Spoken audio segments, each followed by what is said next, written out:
What is happening? Mediocre people YouTube.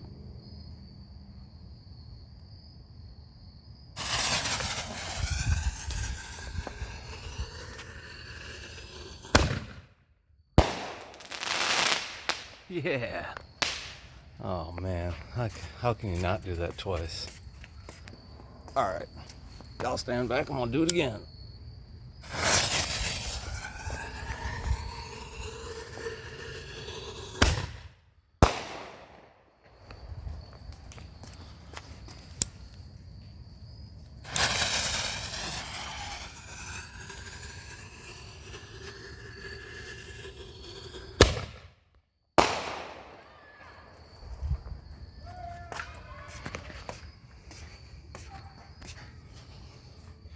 Pretty cool. Got the neighbors cheering. If they're not cheering, they're cheering up a little bit, right? I've been out here. It's been one of them days. Ooh, can we get a little light? See if we get some light here. Oh my goodness gracious, look at that. It's been one of those days where got a bunch stacked there, more hanging there, some more I just cut that needs to be hanged. You know about white people and rope, right? That's what you guys would say. Anyway, I've been wanting to make a video today because I got a few things on my mind I need to talk about. The girl she's going to storage tomorrow morning, so it's a big morning tomorrow, right? But that's not really what I wanted to talk about.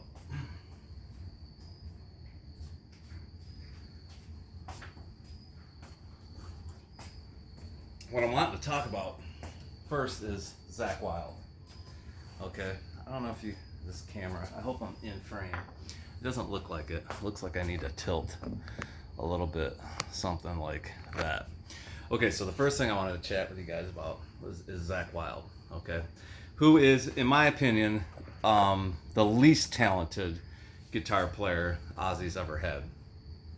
That doesn't mean he isn't a fucking beast on guitar, okay? It just means that, I mean, if you go back, obviously I think the most talented was Randy Rhoads, and then you go through, you know, Bernie Torme, you go through Brad Gillis, and you go through Gus G, and, you know, Zakk, I think his talent on the record No Rest for the Wicked was just incredible. If you listen to, God, there's a solo, I can't think of the name of the song, but just listen to that whole record. His soloing on that record was incredible. So the other day, I stopped by Rock of Ages. If you don't know about Rock of Ages, it's in Garden City, Michigan, and it's been there for 40 years almost. They're celebrating, and they're a record shop, right? And they're a metal shop. It's especially like hard copies of stuff like CDs, man. They are the place. They've got every CD you could ever imagine, and I like to have hard copies of the records that I like. So I went and I bought Ozzy Live at Budokan because I'd never listened to that record before, and a Van Halen record, and something else.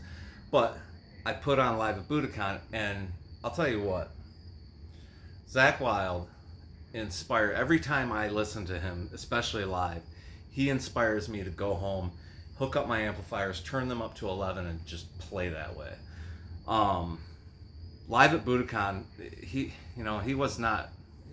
was okay, you know. He was not as chiseled as he is today. Zakk's playing is much more, it's much better nowadays than it was back then. Just that he was still in his drinking days and everything back then in Budokan. There's a few live Ozzy albums that are must listen to if you are into Ozzy. The first one being Speak of the Devil. I believe that's the tightest band Ozzy ever had, was on that tour, which was obviously the Diary of a Madman tour until Randy passed, and then it was the Speak of the Devil tour. That band was so tight. Those guys had a lot to prove, you know. They were honoring Randy. The guitar players that came in had to fill some big shoes, and that is a must-listen to record, Speak of the Devil. The next one is Ozzy Osbourne Live and Loud. I've been, for years, that has been my go-to record that I put on the PA system, and then I turn my guitars on and I play along with that album all the time. And now that I got Live at Budokan, I'll probably do the same with that.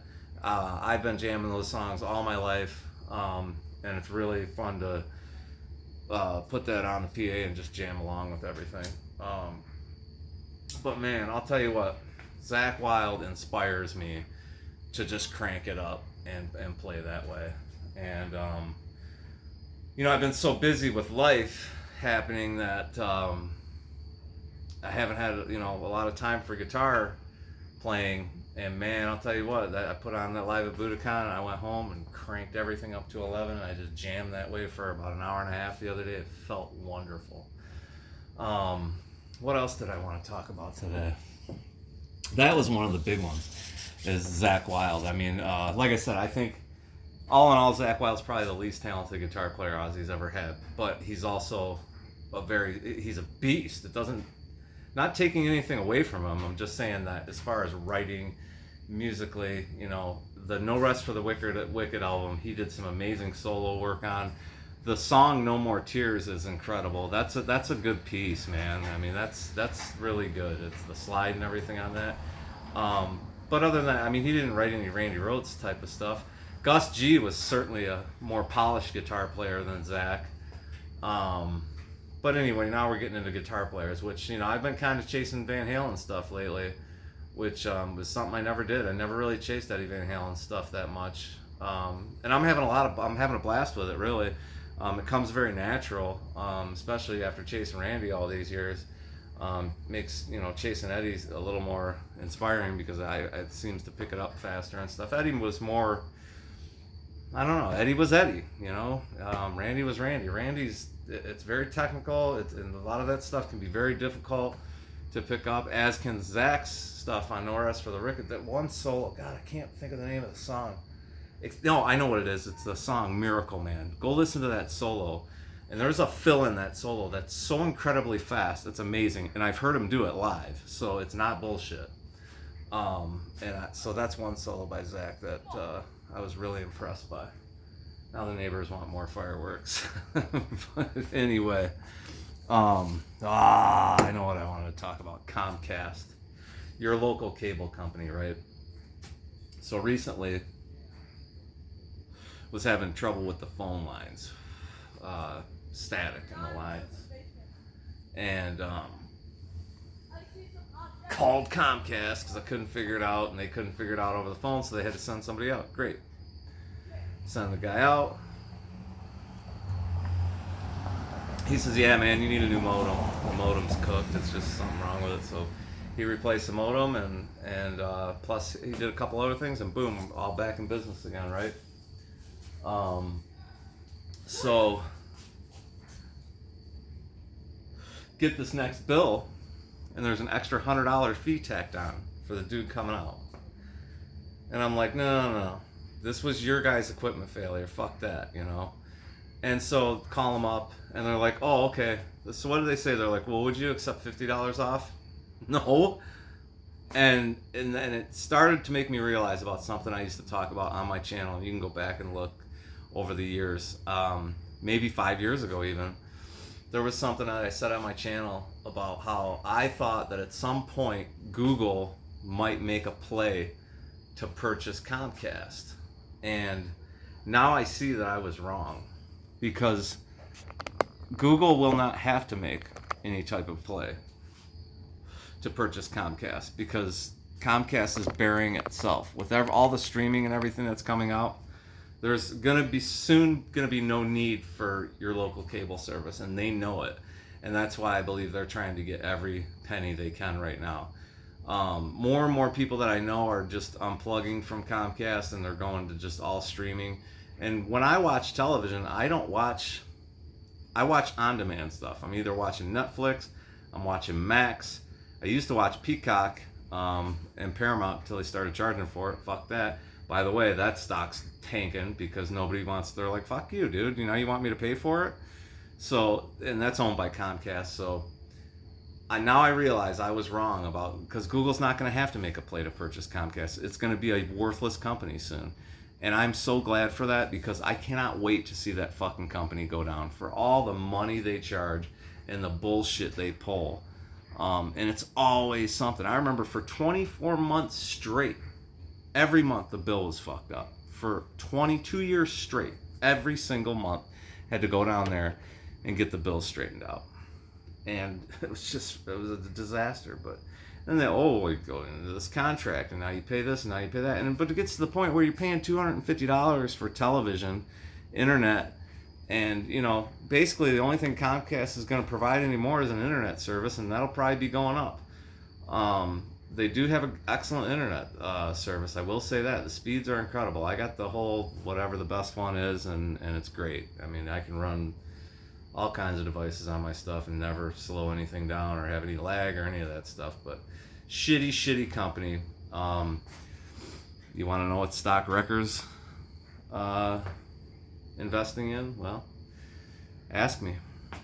It ain't Comcast. Lastly, I wanted to talk about the Jew. Obviously, what's going on in Israel. People have been shocked that there was people that are not everybody's saying, oh, poor Israel this time, because it's now people know more. They know more about the facts. This stuff goes back to World War II, and then even before that, but World War II is what kind of set this whole thing off. And, look, again, President Trump was right, and more people are realizing that. President Trump went to Palestine. He went to Israel. He went to the Palestinians. He talked with them. The Palestinians said, yes, we do want to live in peace. And they really, then he went to talk to Benji Netanyahu, and at the end of the conversation, he flat out asked him, he says, you really don't want peace, do you? And Netanyahu flat out told him, yeah, no, I don't. I want everything. And Netanyahu has gone out of his way to make sure the Palestinians don't have a voice. And I am not, I'm